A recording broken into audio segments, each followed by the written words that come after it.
నన్ను మాత్రం చిన్ని చిన్ని ముద్దులడిగే గురువు.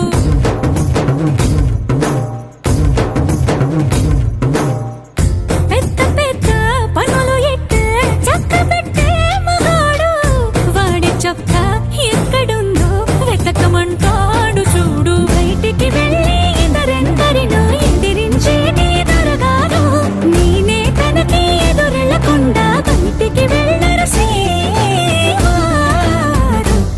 సోసేకి అగ్గిరవ్వ మదిరు